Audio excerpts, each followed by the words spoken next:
Te damos la cordial bienvenida a tu programa Palabras de Vida Eterna. En este momento estamos estudiando Segunda de Timoteo. Desde ya te dejamos con la programación del día de hoy.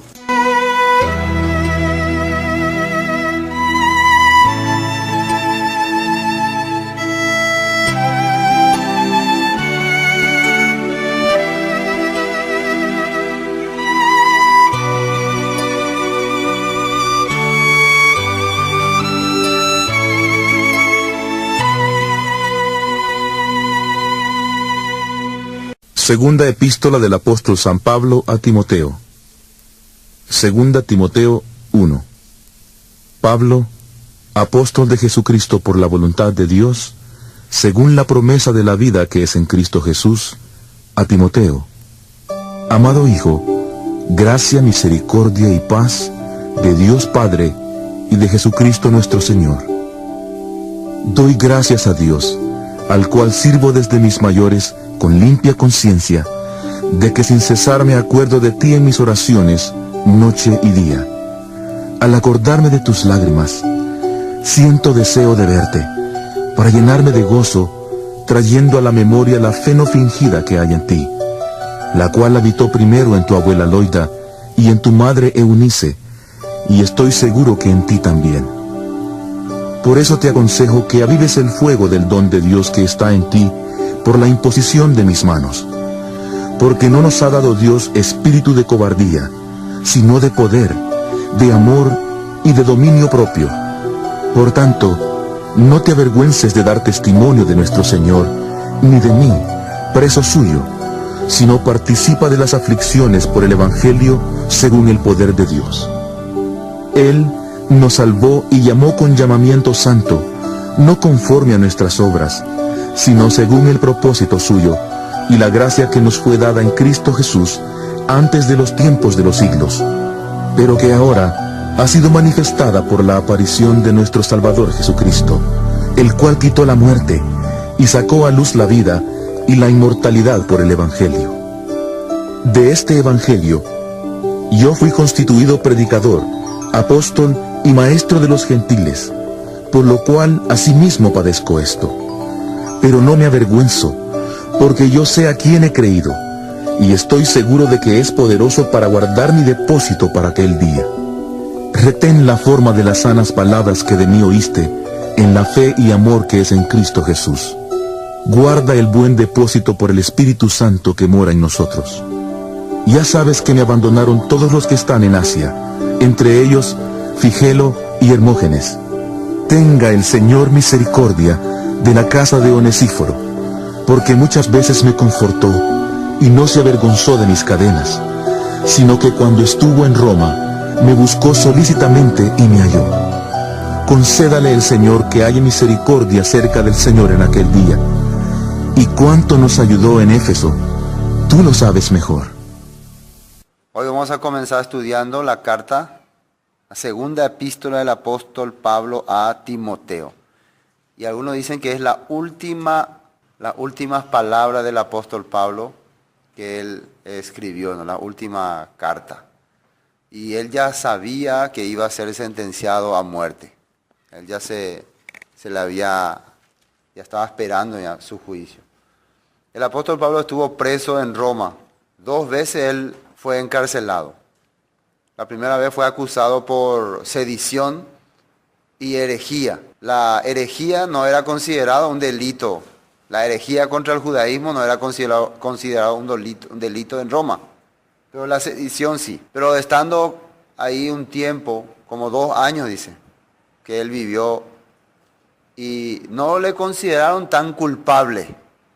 No, o sea, el Imperio Romano no vio tanta culpabilidad en lo que le acusaban. No había tantas pruebas, no había casos de que él levantó guerrilleros y no había. Entonces, él pudo vivir durante 2 años en una casa alquilada. ¿Y cómo vivía en ese lugar? Vamos a mirar Hechos 28, Hechos capítulo 28. El versículo 28 dice: sabed pues que a los gentiles es enviada esta salvación de Dios, y ellos oirán. Cuando hubo dicho esto, los judíos se fueron, teniendo gran discusión entre sí, y Pablo permaneció 2 años enteros en una casa alquilada y recibía a todos los que a él venían, predicando, ¿qué cosa dice? El reino de Dios. ¿Qué predicaba el apóstol Pablo? El reino de Dios, el reino de Yahweh, que se acercaba. Y enseñando acerca del Señor Yeshua HaMashiach, Jesucristo, abiertamente y, como dice ahí, sin impedimento. ¿Qué quiere decir? Que como él estuvo durante esos 2 años, libremente, sin dificultad, sin problema, sin situación difícil, abiertamente y sin impedimento. ¿Qué sucedió? Después él fue llevado otra vez para ser interrogado por el mismo emperador romano, Nerón. Y creo que ahí él le predicó la palabra.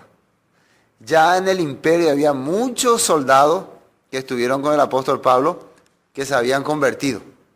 Había muchos soldados ya que eran creyentes ya en la palabra. Entonces, este emperador llegó un tiempo en que le agarró una locura. Parece que él empezó, no sé, algunos creen que la palabra de Pablo le hizo entender el juicio se acerca y vos, Nerón, así como él cuando le predicó a Agripa, ¿se acuerdan? Y él por poco me persuadió a hacerme creyente. Y también le predicó a Festo y a otros, Félix. Y ellos cuando le habló sobre el juicio, sobre la condenación eterna, se asustaron, ¿no? A todas las personas les gusta escuchar algo, pero cuando le habla de su situación, mira, si vos seguís de esta manera, cuidado, un día vas a presentarte delante de Dios, no vamos a ver escapatoria para tu vida. Cuando la gente escucha eso, ya no quiere más escuchar, ya se vaya. Sobre el juicio, sobre la condenación. Esto se dice fue que lo que hizo que también Nerón se vuelva loco y empieza a incendiar toda la ciudad de Roma y empieza a matar cuanta gente había. Y entre ellos empezó a perseguir a los cristianos y entre ellos sentenció a muerte a el apóstol Pablo y a los demás. Ahí empezó la masacre. Quiere decir, esto es una advertencia, que en los últimos tiempos, cuando se empiece ya a hablar del juicio que se aproxima, del juicio que está llegando ya, porque a medida que se acerca el tiempo de Dios, también se acerca el juicio. De ahí que se recuerda siempre la fiesta de Yom Kippur, que es día del perdón, pero antes de eso viene tribulación y juicio. 10 días terribles de tribulación, dice el Apocalipsis. La gente, ¿cómo va a ser a medida que se acerca la tribulación? ¿Qué corazón van a tener la gente? ¿Más espiritual, más arrepentida o más dura? Según la Biblia, más dura van a ser, más terrible. Entonces, después él fue ya puesto en una celda, en un calabozo, con cadenas y sin poder recibir visita de nadie, solo, encadenado en una celda húmeda, fría. Así él estuvo los últimos años de su vida. No sé si habrá durado 1 año o 2 años ahí, pero así estuvo. Eso quiere decir que si nosotros podemos calificar que el final de un hombre triunfante en la palabra, poderoso en la escritura, tiene que ser en cuna de oro, en aviones llenos, en palacio. Entonces Pablo fracasó. Pablo es un fracasado. Si ustedes esperan terminar sus vidas con mucha riqueza, Dios, ¿por qué me diste pobreza si ustedes le reclaman? ¿Por qué me haces sufrir? ¿Por qué vivo en esta miseria? Entonces acuérdense de Pablo. Entonces si fíjense, nosotros queremos vivir mejor que el mismo Yeshua, el mismo Pablo, porque Yeshua también vivió solamente en la casa de Pedro, alquilado, momentáneo. Ese fue el final. Acá él ya está siendo sentenciado a muerte y él ya sabe lo que le espera. Entonces, lo que va a escribir acá, lo que le va a decir a su discípulo Timoteo, es porque él está entendiendo que el que puede seguir su camino, el que realmente está demostrando fidelidad, amor hacia la Escritura, es Timoteo. ¿Qué pasó con todos los discípulos? ¿Qué pasó con todos los que estaban con él? ¿Qué pasó con todas las personas que le apoyaban? Pablo, ¿dónde están? En el momento en que él ya es sentenciado a muerte, en el momento que él ya no tiene más salida, que ya está en la última, ¿qué ocurre? Todo le abandonaron. Él mismo dice así, todos me han abandonado. Todos me han dejado de largo. Así él mismo habla. Entonces vemos nosotros que las personas, pero cuando él tenía la casa alquilada, cuando él podía recibir ahí todo, dice que llegaba la gente sin problema, sin impedimento llegaba la gente. Pero ahora nadie se va. ¿Por qué? ¿Por qué ahora nadie se va? Porque si alguien va y le visita, vos sos también seguidor de Pablo, arréstenlo. Arréstenlo, arréstenlo. La Biblia menciona que solamente Lucas estaba con él. Lucas estuvo hasta el final con el apóstol Pablo. Lucas se presentaba como su médico. Lucas se presentó como el que le atendía. No se presentaba como un discípulo. Recuerden que un alto funcionario, ¿cómo se llamaba? Teófilo, le encomendó. Lo que los médicos antes eran siervos, eran esclavos. Vaya y sírvale a Pablo hasta los últimos días. Por eso Lucas podía estar con él. El resto, todos se fueron. Ya acá en la carta de 2 Timoteo va a explicar. Todos me han abandonado. O sea que un pastor, un siervo que dedica toda su vida a la palabra, dedica todo su tiempo a la escritura, generalmente ¿cuál va a ser su final? Rodeado de miles de personas, rodeado de miles de súbditos, o solo triste y abandonado. ¿Qué les parece? ¿Cómo va a ser? Solo, triste y abandonado. Así dice la Biblia. Así que uno que se dedica a este camino y espera el halago de la gente, que la gente le sirva y le trate bien y le honre, entonces tiene que ser falso únicamente. Tiene que hablar mentiras. Porque mientras más vaya hablando la palabra, más se van a ir apartando las personas de tu alrededor. Porque la gente lo que busca es este mundo, esa es la verdad. Que el predicador te conecte más con el mundo, eso busca. Que te dé prioridades, festividades, actividades, cosas que le satisfagan a tu familia, a tus hijos, que le hagan feliz. Mi hija no se halla en esa iglesia porque muy aburrido es, algo así, no le gusta. No, ahí en esa iglesia no hay actividad para jóvenes. Los jóvenes se van y no aprenden, se aburren, no hay actividad para niños. ¿Qué es lo que busca la gente? Que el predicador le conecte más con actividades, que le conecte más con la palabra.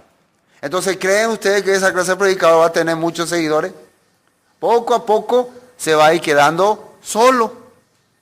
Eso pasó con el apóstol Pablo. Al final se fue quedando solo. Por eso, lo que vamos a ver ahora en 2 Timoteo, estamos viendo 2 Timoteo, es las últimas palabras que el apóstol Pablo le escribe a Timoteo. Últimas palabras. Así que vamos a atender muy bien. Porque quiere decir que, por ejemplo, lo último que yo le diría a mi hijo y cuando sé que voy a morir, lo último que quiero que haga, ¿tiene que ser muy importante o no? Tiene que ser cosa muy importante. Entonces escuchemos. Capítulo 1, versículo 1. Pablo, apóstol de Yeshua HaMashiach, Jesucristo, por la voluntad de Dios, según la promesa de la vida que es en el Mesías Jesús. Fíjense cómo él se presenta, ya está dando todos sus cargos que él tenía. Aunque donde él está ahora, en una cárcel, encadenado, solamente puede escribir. Solamente se le permitía escribir a él. Él se presenta, yo fui hecho predicador, apóstol por la voluntad del Mesías. A Timoteo, amado hijo. ¿Cómo le trata a Timoteo? Amado hijo. Es como que un padre le estuviera hablando a su hijo, con el que normalmente tiene esperanza, porque nosotros como padres, nuestra esperanza son nuestros hijos. Que el día de mañana nuestros hijos sean o igual o mejor que lo que nosotros hemos sido, o hagan las cosas mejores que nosotros hemos hecho. Ese es el objetivo de los padres. No creo que haya padres que quieran que su hijo viva peor, o sea un bueno para nada, sino al contrario, que su hijo sea mejor. ¿Cómo le dice? Gracia, misericordia y paz de Dios, Padre, y de Jesucristo nuestro Señor, nuestro Adón. Doy gracias a Dios, al cual sirvo desde mis mayores, con limpia conciencia, de que sin cesar me acuerdo de ti en mis oraciones noche y día. ¿Quiénes son los mayores del apóstol Pablo? ¿A quiénes se estará refiriendo? Abraham, Isaac, Jacob, los profetas. Yo cuando digo mis padres, mis antepasados, no puedo estar diciendo de realmente mis antepasados carnales porque ellos no vivieron delante de Dios. ¿A qué me estoy refiriendo? A los que realmente recibieron la promesa y del cual yo me considero heredero. Por eso le estoy sirviendo, por eso estoy siguiendo esa promesa. Son Abraham, Isaac y Jacob y los profetas. Esos son mis mayores. ¿Qué cosa hacía Pablo constantemente? Se acordaba y hacía oración por él constantemente. Nosotros si queremos que una persona que es amada nuestra, un discípulo nuestro, tenga esperanza, ¿qué es lo que tenemos que hacer constantemente por él? Orar. De verdad orar. Hoy en día está acostumbrado la persona a decir, ora no puedo por mí, ora no puedo por mí, pero nunca no estaba acostumbrado, voy a orar por vos, no estaba acostumbrado a eso. Voy a orar por ustedes, hermano. Voy a hacer una oración para que Dios le dé salud, le dé bienestar. Voy a dedicar mi tiempo en el día de mi vida a orar también. Por cada uno de ustedes. Eso es muy complicado a la gente. Casi no escucho. Voy a dedicar mi hora para orar. Para sentarme con mi familia a orar por ustedes. En mi oración me voy a acordar de ustedes. Entonces, si yo tengo realmente deseo de alguien a que realmente quiero que Dios obre en su vida, me tengo que acordar en oración de Él. Si no hay personas por las cuales yo ore, entonces, ¿qué es mi vida? ¿De qué estoy haciendo? Si no hay personas por las cuales yo estoy dedicando mi tiempo, mi esfuerzo, para que sea realmente un verdadero discípulo, mi vida es en vano en esta tierra.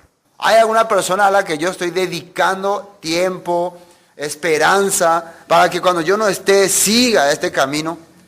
Para que haya quedado algo de lo que yo aprendí, de lo que Dios me enseñó. Esa es la oración del apóstol Pablo. Dice más aquí. Deseando verte al acordarme de tus lágrimas para llenarme de gozo, trayendo a la memoria la fe no fingida que hay en ti, la cual habitó primero en tu abuela Loida y en tu madre Eunice, y estoy seguro que en ti también. Fe. ¿Qué es fe? Emuná. Fidelidad a la Escritura y dice no fingida. ¿Qué quiere decir esto? Si el apóstol Pablo está mencionando que Timoteo tiene una fe no fingida, ¿qué quiere decir? Que hubo otros que tenían fe fingida. ¿Qué es fe fingida? Guaún te la creejala Dios. Dice nomás en su labio, sí, Dios, pero no cree en Dios. No confía en la Escritura. Su esperanza no es la palabra. Su esperanza está en el mundo, en otras personas. Y eso Pablo vio y ustedes saben lo triste que habrá sido para él. Acá dice que él está recordando, me pongo en esa imagen. En una celda fría, encadenado. Caminando ratas, ¿no? Y él ahí con una velita y escribiendo, encadenado él estaba. Tosiendo. Escribiendo. Y recordándose. Esto que él se acuerda fue cuando él fue apedreado en Listra. Y ya estaba medio muerto. Y cuando él despierta, el primero que le ve a Timoteo llorando, Pablo, despiértate, Pablo. No te preocupes, sigo vivo. Se acuerda de todas las cosas que vivió con él. Son los últimos recuerdos que él está teniendo antes de despedirse. Me recuerdo cómo Dios trabajó en nuestra vida. Cómo fui apedreado a tal parte, cómo pasamos allá, cómo llegamos allá. Son cosas muy importantes, ¿no?, que uno puede tener. ¿Será que en los últimos tiempos de su vida ustedes van a recordar sus carnalidades? Cómo se pleitearon entre hermanos, cómo se maldijeron uno a otro, cómo se dijeron no quiero saber más nada de nadie, cómo se encerraron en su cuarto, habitaciones o casa, donde sea, para no hablar con nadie. ¿Será que eso va a ser lo último que van a recordar en su día antes de morir? Hay que pensarlo. ¿Qué es lo que van a tener recuerdo? ¿Cómo transmitía el corazón de Dios? Eso es muy importante.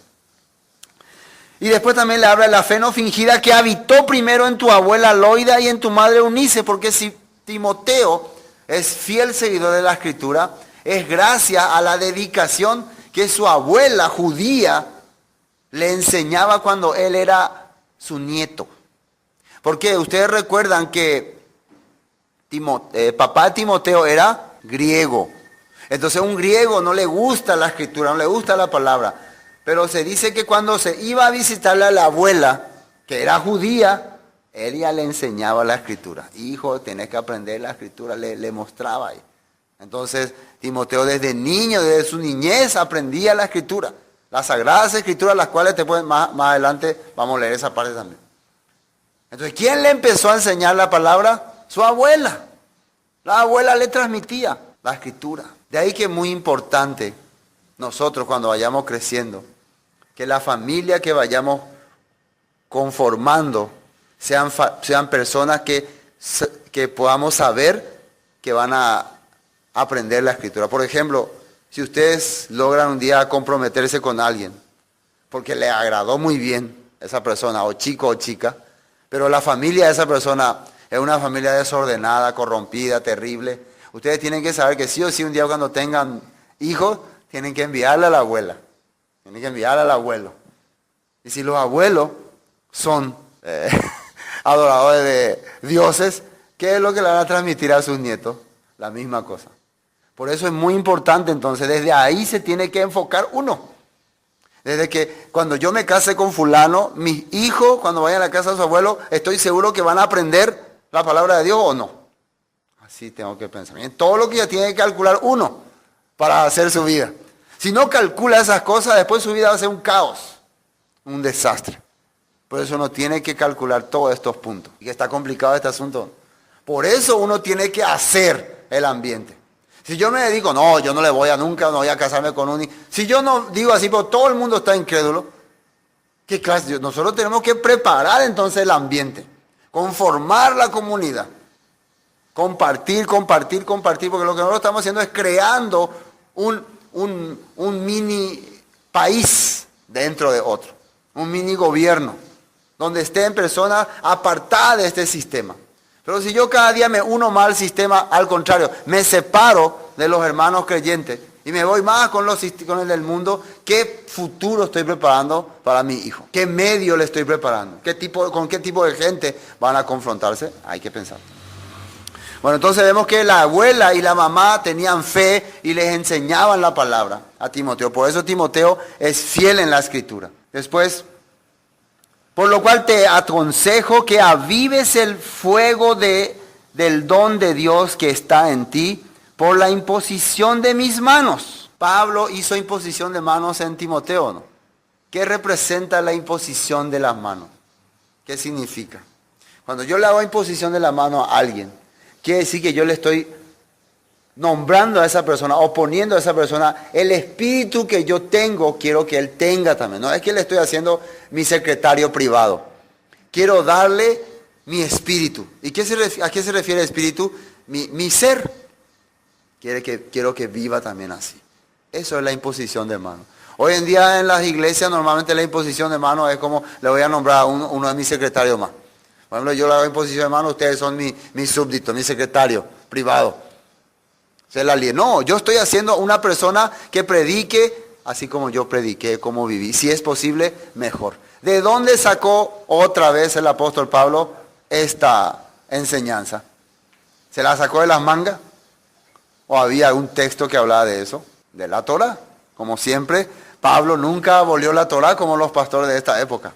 Pablo jamás va a hacer algo que no esté en la Torá. Así que vamos a ver si esto está en la Torá. Deuteronomio capítulo 34. Este espíritu que está teniendo Moisés en este momento con su siervo Josué es el mismo espíritu que tuvo el apóstol Pablo con Timoteo.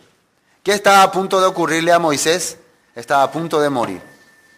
En el último momento de su vida, Dios le llama, Dios le dice, esta persona tiene el corazón para dirigir a este pueblo. Ponle en tu lugar. Y vamos a ver qué hace. Versículo 7, 34:7. Era Moisés de edad de 120 años cuando murió. Sus ojos nunca se oscurecieron ni perdió su vigor. Y lloraron los hijos de Israel a Moisés en los campos de Moab 30 días. Y así se cumplieron los días del lloro del luto de Moisés. Versículo 9. Y Josué, hijo de Nun, fue lleno del espíritu de sabiduría porque Moisés había puesto sus manos sobre él. ¿Así está escrito o no? Y los hijos de Israel le obedecieron e hicieron como el Señor mandó a Moisés. ¿Qué es lo que vieron los hijos de Israel en Josué? ¿Qué es lo que entendieron de Josué? Él tenía, ¿qué dice ahí? El espíritu y la sabiduría de Moisés, dice. O sea, una persona para que continúe el legado de un predicador tiene que tener su espíritu y su sabiduría. No solamente ser heredero así carnal o humano, no. Su espíritu y su sabiduría. ¿Y cuál es ese espíritu? El que viene de Dios. ¿Y qué es esa sabiduría? Aplicar la palabra. Entonces, Pablo ahora eso mismo está transmitiendo en Timoteo, ¿no? Quiero que aproveche este don que Dios te ha dado, porque Dios le mostró a Pablo que Timoteo tenía el don para continuar este ministerio. Dios le mostró a Pablo así. Volvamos. Entonces, por lo cual te aconsejo que avives el fuego del don de Dios que está en ti por la imposición de mis manos. Porque no nos ha dado Dios espíritu de cobardía, sino de poder, de amor y de dominio propio. Fíjense, atiendan muy bien. Te estoy diciendo que este don que Dios puso en tu corazón de llevar el mensaje, de guiar al pueblo, no disminuya. Porque Dios no nos ha dado un espíritu de cobardía. ¿Hay espíritu de cobardía? ¿Qué es el espíritu de cobardía? ¿Qué se entiende por espíritu de cobardía? Es igual que una fuerza que en vez de llevarte hacia Dios, te lleva atrás de Dios. No, Seneca, tú yo no puedo, no, para mí es difícil, no. ¿Escucharon ese espíritu? No, es difícil eso, no. Seneca, la pesa ante el evangelio, se daña rendinte. Yo ante un maguarepe. Me voy a ir nomás a mi vida antigua. Voy a seguir nomás otra vez como antes. Voy a vivir nomás otra vez como antes. Voy a hacer nomás otra vez como antes. Voy a seguir nomás como antes vivía. ¿Cómo se llama ese espíritu? Cobardía. Y vamos a ver lo que la Biblia dice con respecto a ese espíritu. Encontré una sola palabra sobre ese punto. Apocalipsis capítulo 21, 8. ¿Qué pasa con este tipo de personas? Recuerden que Dios no nos dio ese espíritu. Esto ya es en los cielos nuevos y la tierra nueva. Vamos a leer del versículo 6, 21, 6. Y me dijo, hecho está, yo soy el alfa y el omega, el alef taf, ¿no? Y la omega, el principio y el fin. El que tuviere sed, yo le daré gratuitamente de la fuente de agua de la vida. El que venciere, heredará todas las cosas, y yo seré su Dios, y él será mi hijo. La palabra el que venciere es igual que el que se hiciere pueblo santo, o pueblo escogido. Eso es lo que está diciendo. Heredará todas las cosas, porque ¿para quién era todas las cosas? Para el pueblo santo, para el pueblo escogido. ¿Y quién es ese pueblo? Israel. Y yo seré su Dios y él será mi hijo. ¿A quién le llama Dios en toda la Biblia su hijo? A Israel, a Efraín, su primogénito. Pero los cobardes, fíjense, ¿quién encabeza esta lista? Los cobardes. Quiere decir, si está hablando de su pueblo, de su hijo, ¿quiénes serían los cobardes? Los que rechazaron a este pueblo, los que rechazaron ser hijo de Dios, los que rechazaron las cosas de Dios, son cobardes e incrédulos. ¿Por qué rechazaron ellos todas las cosas de Dios? Porque no creían. Entonces, lo que alimenta la cobardía de una persona es que no cree en la palabra. No, así no yo, sino porque no cree. Como no cree, va a ser cobarde siempre. El que tiene la fe es valiente. Josué y Caleb tenían la fe en Dios, en que Dios le iba a dar victoria y no importa, vamos a triunfar. Pero el cobarde no cree en la palabra. Siempre está retrocediendo. Incrédulos, abominables, homicidas, los fornicarios y hechiceros, los idólatras y los mentirosos tendrán su parte en el lago que arde con fuego y azufre, que es la muerte segunda. Estos no estarán en la vida. Entonces, imagínense ya un siervo de Dios, apóstol Pablo, está en las últimas, le toca este tema otra vez a su discípulo. Mira, Timoteo, nosotros no somos cobardes. Nosotros no somos de los que huimos ni retrocedemos, sino los que avanzamos por fe, que avanzamos porque confiamos en la Escritura. Anique ñe rendí. Vamos a Timoteo. Bueno, porque Dios no nos ha dado espíritu de cobardía, sino de poder. ¿Qué es poder? Fuerza. ¿Y qué es lo que nos da la fuerza? El Espíritu de Dios. Amor. ¿Qué habíamos dicho que era el amor? El trabajo para los demás. No es amor ágape, abstracto, es un amor que se aplica. Yeshua que había dicho, si me amáis, ágape, mis mandamientos. Ágape que es abstracto. Por eso la gente, no, el mandamiento es abstracto, no. Si me amáis, guardad mis mandamientos. Si me amáis. ¿Qué quiere decir? Si realmente hay ajajaba en ustedes, tienen que aplicar, vivir mis mandamientos. Entonces yo veré, estos me aman. ¿Por qué me llamáis Señor, Señor, y no hacéis mi palabra? Bueno, sigamos. Por tanto, no te avergüences de dar testimonio de nuestro Señor, ni de mí, preso suyo, sino participa de las aflicciones por el Evangelio según el poder de Dios. Acá sale otra palabra, no te avergüences. ¿Será que algún día nosotros vamos a avergonzarnos de la palabra? ¿Por qué no avergonzaríamos de predicar? Hay que pensar. ¿Qué es lo que me dará? Me da vergüenza predicar. ¿Por qué? ¿Por qué tengo vergüenza? No te avergüences. Tampoco de mí. Porque normalmente, si decía yo soy discípulo del apóstol Pablo, ese. Entonces, ese era un loco, un tarado, uno que no estaba bien en su cabeza. Pero debe haber seguido. Ese fue ejecutado. Seguí diciendo que soy discípulo de Pablo y te van a llevar también a vos en la decapitación. Entonces muchas personas se avergonzaban de la palabra porque no querían dañar su imagen o dañar su vida o porque no vivían la palabra que el apóstol Pablo o que el evangelio decía. Por eso tenían vergüenza. ¿Cómo yo voy a estar predicando si yo soy un desastre? Si yo vivo corrompidamente. ¿Puedo predicar así? ¿Puedo andar? Entonces me da vergüenza. Me voy a avergonzar de predicar estas cosas. Fíjese qué es lo que le dice acá Pablo. Por lo tanto, no te avergüences de dar testimonio de nuestro Señor, ni de mí, preso suyo, sino participa de las aflicciones por el Evangelio según el poder de Dios. Si tenés que pasar sufrimiento, aflicciones, pasa, no vaya a correr, no vaya a ser cobarde. Miren lo que dice aquí en Isaías 54. ¿A quién le había dicho Dios que no se avergüence? ¿Para quién es esta palabra que no hay que avergonzarse? Miren lo que dice en Isaías 54. Isaías 54, 4. No temas, pues no serás confundida. No te avergüences, porque no serás afrentada, sino que te olvidarás de la vergüenza de tu juventud. Fíjense lo que dice ahí. Y de la afrenta de tu viudez no tendrás más memoria. Si acaso tu vida pasada, tu vida errónea, es lo que te avergüenza, a ni ella puede a solucionar batama. Tu pasado, es que yo fui desastre, no te vayas a preocupar. Esto le está diciendo a su pueblo de Israel. La afrenta de tu viudez no tendrás más memoria. Porque tu marido es tu hacedor, el Señor de los ejércitos es su nombre, y tu Redentor, el Santo de Israel, Dios de toda la tierra, será llamado. Así está escrito. Por eso no te avergüences, ni aunque tu vida haya sido corrompida. Jesús también habló sobre este tema. En Marcos 8, libro de Marcos, fíjense lo que dijo Jesús, y esto es muy importante, Yeshua. 8:38. Vamos a leer desde el versículo 34.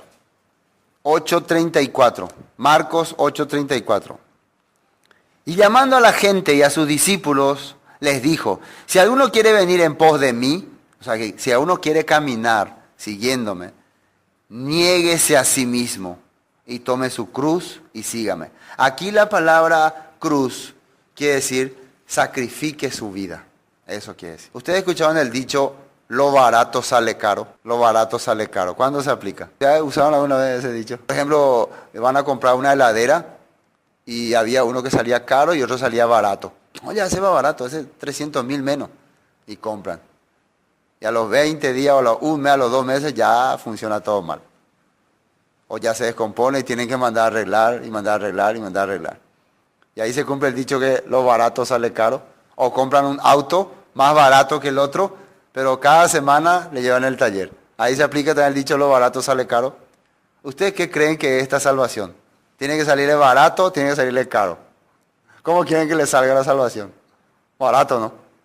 Entonces, lo barato sale caro. Acá cuando Jesús le decía, si alguno quiere seguir en pos de mí, niéguese a sí mismo y tome su cruz, quiere decir, sacrifíquese. Increíble, ¿no? Algo que nunca hemos escuchado. Según otras doctrinas, entonces, ¿quién no seguiría? ¿Quién quiere seguir este camino? Nadie. ¿Por qué creen que Pablo estaba solo entonces?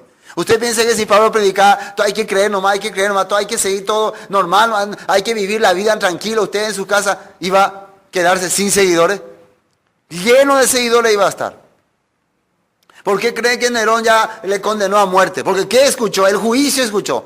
No importa quién sea, vos vas a recibir un día juicio porque Dios le pondrá a todas las personas de rodilla ante él. ¿Qué está hablando este loco? Nadie quiere escuchar eso. Nadie quiere escuchar que un día va a estar en juicio. Va a doblar su rodilla. Va a pagar. Y le va a salir caro lo que pensó que era barato. Lo que pensó que pesante. Va a picolatando. Así nomás. ¿Sí? Por eso, Yeshua, ¿qué está diciendo? Y llamando a la gente y a sus discípulos les dijo, si alguno quiere venir en pos de mí, niéguese a sí mismo y tome su cruz y sígame. Reciba sacrificio.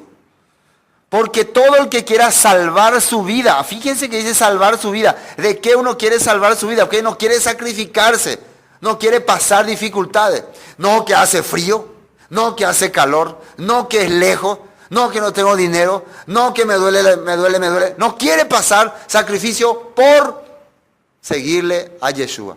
Por seguir al mundo, sí. Si va a ir en pos de las cosas, los afanes del mundo, sí, se va a sacrificar, se vaya a España, se vaya a Argentina, se vaya a cualquier parte del mundo por el dinero. Por el dinero va a hacer todo lo que sea. Pero por Yeshua no quiere. Entonces le va a salir muy caro. No va a ser mi discípulo. ¿Qué más le dice? Porque todo aquel que quiera salvar su vida la perderá, y todo aquel que pierda su vida por causa de mí y del evangelio, dice, la salvará. Acá sale dos cosas, mí y evangelio. ¿Qué es mí? Mí es creer en la obra que Jesús ha hecho, creer en su escritura, creer en su palabra, creer en su mandamiento. ¿Y evangelio qué es? Buenas nuevas, promesas. No solamente vos recibiste a Jesús como un amuleto que te dé buena suerte, sino que vos también estás hablando y siguiendo y trabajando por su reino, la Beforá, por la Masoret, por la restauración. Eso es. Vos estás siendo parte también, sos un ladrillo más de su restauración. Por mí y el evangelio, dice. Las buenas nuevas. Muchas personas se han quedado en mí nomás. Sí, le tienen a Jesús como un adorno, con cuadro en su casa. Pero el evangelio, nada que ver. Vaya. La restauración de Israel, ¿qué es eso? Bueno, Jesús está diciendo eso. Después, porque ¿qué aprovechará el hombre si ganare todo el mundo y perdiere su alma? ¿O qué recompensa dará al hombre por su alma? Pregunta. Porque el que se avergonzare de mí y de mis palabras, fíjese otra vez, de mí y de mis palabras, en esta generación adúltera y pecadora, el Hijo del Hombre se avergonzará también de él cuando venga en la gloria de su Padre con los santos ángeles. Si ahora ustedes se avergüenzan de el nombre de Yeshua y de su enseñanza, de vivir con él, de caminar con él, bueno, avergüéncense de esta generación de adúlteros, de corruptos, de corrompidos. Ustedes, para no quedar mal con estos corrompidos, con estos adúlteros, le niegan a Jesús, niegan su palabra, él le va a negar también a ustedes. Yo no los conozco. Recuerden que dice en la Biblia, en aquel día muchas veces, Señor, Señor, en tu nombre, yo que le diré, nunca os conocí, apartados de mí, hacedores de maldad. Eso es lo último que Pablo está tocando. No te avergüences del evangelio. ¿De dónde habrá sacado para darle esta enseñanza? Acá está. De la enseñanza de Yeshua. Versículo 8, 2 Timoteo 1, 8. Por tanto, no te avergüences de dar testimonio de nuestro Señor, de mí preso suyo, sino participa de las aflicciones por el evangelio según el poder de Dios. Participa. ¿Qué es el evangelio otra vez? La restauración de las dos casas, el camino hacia Dios, todas estas cosas. Anipe tiu miare, anipe huevi, no sean cobardes, todo le está hablando. Quien nos salvó y llamó con llamamiento santo, no conforme a nuestras obras, sino según el propósito suyo y la gracia que nos fue dada en el Mesías Jesús, antes de los tiempos de los siglos. Está hablando que el llamamiento, el que Dios nos haya tenido acá, el que nos haya revelado estas cosas, fue porque era propósito suyo de trabajar con nosotros. No porque hicimos algo bueno, no porque hicimos algo especial, ni éramos personas más capaces que otros. Simplemente, y esto también está en la Torah, Dios escogió a ustedes, que era un pueblo más insignificante, más inútil entre todos los pueblos, para darle a ustedes amor, bendición y grandeza, y que sean luz para las naciones. La misma cosa está hablando acá. Versículo 10, pero que ahora ha sido manifestada por la aparición de nuestro Salvador, Yeshua HaMashiach, Jesucristo, el cual, ¿qué dice ahí? Quitó la muerte y sacó a la luz la vida y la inmortalidad por el Evangelio. Esto es una palabra que así nomás si uno lee, Pepe. ¿Por qué tenemos que sentirnos como grandiosos y grandes por lo que Dios nos escogió? Porque dice que al recibir nosotros el mensaje de Jesús, Él de nosotros que quitó la muerte. ¿Y qué es la muerte? ¿Cómo entró la muerte? ¿De dónde salió la muerte? ¿Quién trajo la muerte? El diablo. Vamos a mirar. Primero, famoso versículo, pues vamos a ver Romanos capítulo 5. Romanos 5, para que quede esto registrado, ¿no? Este es el pecado que nosotros hemos traído de Adán. Adán pecó. ¿Qué le dijo Dios? El día que de él comieres ciertamente morirás. Y eso nosotros hemos heredado de él. Por eso todos tenemos que morir, sin esperanza. Pero ¿qué vino a hacer Yeshua? Capítulo 5 de Romanos, versículo 12, dice, por tanto como el pecado, la transgresión a los mandamientos, entró en el mundo por un hombre. ¿Qué es lo que hizo Adán? Transgredió el mandato de Dios. Y por el pecado, que dice la muerte. ¿Qué produjo esa transgresión? La muerte. Así la muerte pasó a todos los hombres, por cuanto todos transgredieron. Todos nos hicimos transgresores de la ley de Dios por causa de Adán. Así está escrito. Entonces, si yo quiero contrarrestar estas cosas, ¿tengo que seguir siendo transgresor? No, tengo que seguir al otro Adán. ¿Quién es el otro Adán? Yeshua HaMashiach. Él trajo la muerte, el otro Adán trajo la vida. ¿Qué es lo que produjo la muerte? Transgresión a la ley. ¿Qué es lo que va a producir la vida? Cumplimiento de la palabra. Vivir conforme a la palabra. Eso hace. Otro texto. 2 de Corintios 4. 2 de Corintios 4. Dice lo que dice ahí. Versículo 10. 4:10. Llevando en el cuerpo siempre por todas partes la muerte de Yeshua, para que también la vida de Yeshua se manifieste en nuestro cuerpo. Nosotros entonces, cuando creímos en el Mesías, estamos llevando su muerte. ¿Para qué es llevar su muerte? Recuerden que dijo, el que quiere ser mi discípulo, tome su cruz, sacrifíquese y nieguese a sí mismo. Quiere decir que tenés que rechazar esta vida. Y eso es muy difícil, ¿no? Rechazar lo que la gente te ofrece. Hacer eso es aceptar la muerte de Jesús. Y al aceptar eso, ¿qué está llevando? La vida que Él te está dando. ¿Dónde es esa vida? En su reino. Estaba hablando ahí en Timoteo. En la restauración del reino. Hebreos capítulo 2. Hebreos capítulo 2, versículo 9. 2:9.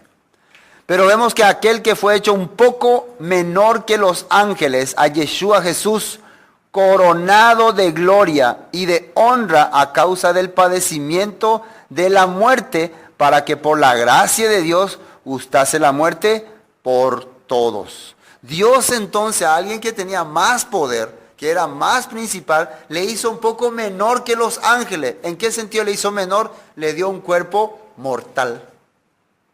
Un cuerpo que pueda también sentir lo que es morir. ¿Para qué? Para que así pague el precio que teníamos que nosotros pagar por nosotros. Entonces está hablando que esto es lo que confirmamos nomás, lo que Jesús vino a hacer entonces es solucionar el pecado, o sea, la muerte, lo que trajo el pecado, que era la muerte en nuestra vida. ¿Cuándo se va eso concretar? Ahora por fe tenemos la vida eterna. Cuando Él venga, Él nos va a llamar. A todos los que hemos vivido creyendo en su palabra. Amén. Volvamos a Timoteo. Entonces, el versículo 10 decía, pero ahora ha sido manifestada por la aparición de nuestro Salvador, Jesucristo, el cual quitó la muerte. Acá dice que Él quitó la muerte. Por tanto, como el pecado entró en el mundo por un hombre y por el pecado la muerte, dice. Ahora alguien dice que quitó. Quiere decir que en los seguidores de Yeshua, no va a haber más la perdición, la muerte. Por eso él decía que nosotros no tenemos más miedo de la muerte física, porque ya sabemos que vamos a levantarnos otra vez. Ya sabemos que vamos a revivir otra vez. Esa es la esperanza. La Biblia menciona así los hombres de fe, que ellos murieron creyendo que iban a volver a levantarse. Dice, sacó la luz, la vida y la inmortalidad por el Evangelio. ¿Qué es el Evangelio? La restauración de Israel. Entonces, ¿qué es lo que yo le doy esperanza? Por ejemplo, yo le predico a usted el Evangelio. ¿Qué esperanza? Ustedes saben que van a morir. Supongamos yo me voy y le predico a alguien el Evangelio, que está a punto de morir. ¿Qué es la esperanza? Si lo que nosotros la verdad amamos es la vida nosotros amamos. Si muchas personas no quieren morir porque aman la vida. Entonces, ¿qué sería la buena nueva para él? Que vas a ser un espíritu, que vas a volar en el cielo, que vas a vagar por ahí, que vas a andar por ahí. ¿Qué sería la buena nueva? La esperanza de que vas a volver a esta vida, pero ya glorificado y con un cuerpo inmortal, para disfrutar de lo que Dios tiene preparado para vos, para estar de la Santa Cena, para estar con el Mesías, para tomar con Él, para disfrutar de tu familia, de tus seres, que no sé yo cómo va a ser aquel día, yo no puedo garantizarle eso. Pero esa es la restauración, tener un Señor que ama a su pueblo. ¿Por qué los discípulos amaban a su rey? Porque su rey amaba a su pueblo. Eso es la restauración, ese es el Evangelio, esa es la promesa. Estando a punto de morir Pablo, ¿qué es lo que le está diciendo a su amado discípulo? Que tiene que creer y tiene que seguir este Evangelio, esta esperanza. Que Jesús ya quitó la muerte para siempre. Del cual yo fui constituido predicador, apóstol y maestro a los gentiles. Por lo cual asimismo padezco esto, pero no me avergüenzo porque yo sé a quién he creído. Y fíjese lo que dice el apóstol Pablo, estoy seguro que Él es poderoso para guardar mi depósito para aquel día. ¿A qué nosotros le llamamos depósito? ¿Eh? ¿Usted tiene depósito, señor? Sí, depósito, cuenta corriente, cuenta bancaria. Es un lugar donde guardamos las cosas, ¿o no? Las cosas que todavía no vamos a usar, pero que están ahí por alguna razón, ¿sí o no? Y acá que está diciendo el apóstol Pablo, por lo cual así mismo padezco esto, pero no me avergüenzo, porque yo sé a quién he creído y estoy seguro que Él es poderoso para guardar. ¿Qué es guardar? Proteger, cuidar, custodiar mi depósito para aquel día. ¿Qué día? El día del reino. Quiere decir que todo lo que nosotros hacemos por Dios, por el Evangelio, sacrificarnos, pasar, eso se está acumulando en depósito. Es lo mismo que vos estás viviendo, trabajando y alguien te está pagando y te está poniendo tu cuenta, no te está dando en efectivo, pero te está depositando en tu cuenta bancaria. Suponiendo que ustedes trabajan en un país extranjero y no necesitan mucho dinero y están sirviendo a esa persona y su patrón solamente le está enviando su dinero en su cuenta bancaria en su país, entonces cuando termine su trabajo ahí, ustedes cuando regresen acá ya está ahí su depósito, todo listo ya. ¿Sería bueno eso, no? Se está guardando entonces nuestro depósito. ¿Cuánto ya tienen ustedes en su depósito? Pero acumulamos, ¿cómo se acumula en el depósito celestial? Sirviendo, viviendo, sacrificándose, igual que cuando uno en el mundo trabaja, se sacrifica, va ahorrando fondo, va teniendo fondo, igual en el depósito celestial de Dios. Pablo estaba ya esperanzado en esto. ¿Significa que existe esto o no? ¿O es solamente un engaño ahí de, no hago nada? Sí, entonces si una persona vivió toda su vida para la carne, ¿qué es lo que va a recibir? Nada ese. Va a ser un pobre en el reino de los cielos. Aquel día, retén la forma de las sanas palabras que de mí oíste. Fíjense lo que le dice que quiere que retenga. O sea, si por ejemplo escuchó algo que no era sano y no era de la palabra, pero de Sarayana. Pero las cosas que escuchaste que era de la palabra, sanas palabras, de la creencia espiritual, retén. Retén la forma de la sana palabra que de mí oíste en la fe y amor que es en el Mesías Jesús. Guarda el buen depósito por el Espíritu Santo que mora en nosotros. Acá también le dice que guarda el buen depósito. Cuidado con tu depósito también vos. Yo ya estoy convencido de que mi depósito está ya ahí reservado por mí, porque él ya estaba sentenciado a muerte. Pero ahora que le está diciendo, ñangareco que le de depósito, ñanga de perder paz, hacer buenos negocios. Le dice aquí. Guarda el buen depósito por el Espíritu Santo que mora en nosotros. Ya sabes esto, que me abandonaron todos los que están en Asia. ¿Qué pasó con el apóstol Pablo? Le abandonaron. Así que el día que todos te abandonen, porque vos estás viviendo la palabra y caminando por el Evangelio, es un día glorioso.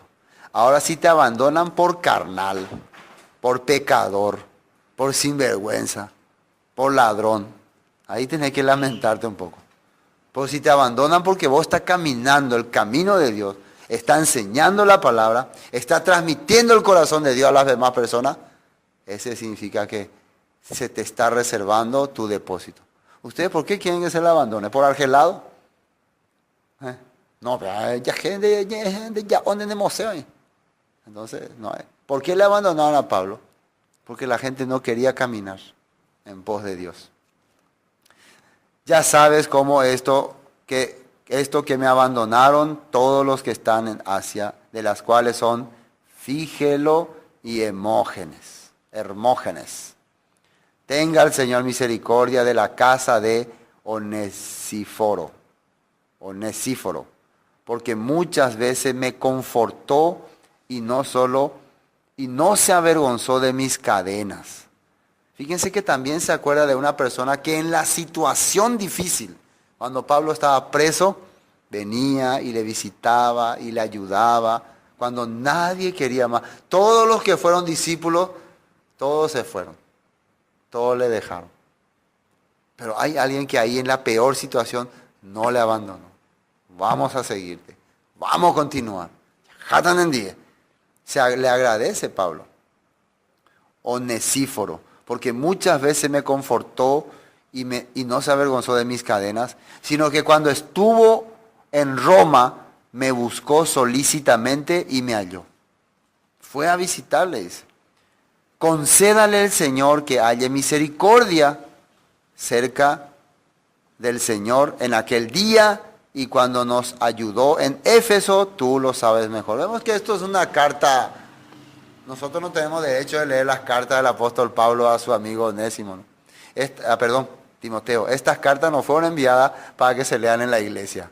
Estas eran cartas privadas. Somos unos atrevidos de lo que estamos leyendo acá, ¿no? Porque esto es para Timoteo. Pero nosotros estamos sabiendo lo que Pablo le decía a Timoteo. Hoy nosotros podemos usar como un testimonio, así yo creo, un testimonio de que ese hombre hasta los últimos momentos de su vida solo pensaba en el reino, en la palabra y en la esperanza que Dios nos dejó. Y siempre está hablando de la muerte que Jesús hizo en la cruz, de la resurrección, del poder que tiene la Escritura. Fíjense que lo último que está mencionando otra vez es la palabra, Timoteo, la palabra. Yeshua, Timoteo, no deje de creer en Yeshua. Él nos quitó la muerte, Timoteo, el Evangelio, Timoteo. Eso es lo último que está hablando. ¿Qué tiene que ser entonces nuestra esperanza en nosotros? Eso también. Nosotros no sabemos, todavía no estamos sentenciados a muerte. Pero nadie sabe el día de que va a morir. ¿O sabemos ya? ¿Alguien sabe acá? No sabemos. Por eso, nosotros podemos estar cada momento en esta situación.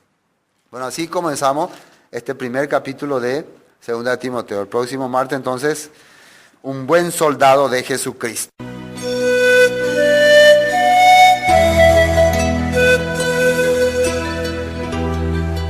Esto fue Palabras de Vida Eterna con el estudio de 2 de Timoteo. Para más información sobre este tema, comuníquese con nosotros al 0981 60 46 77. Bendiciones y hasta pronto.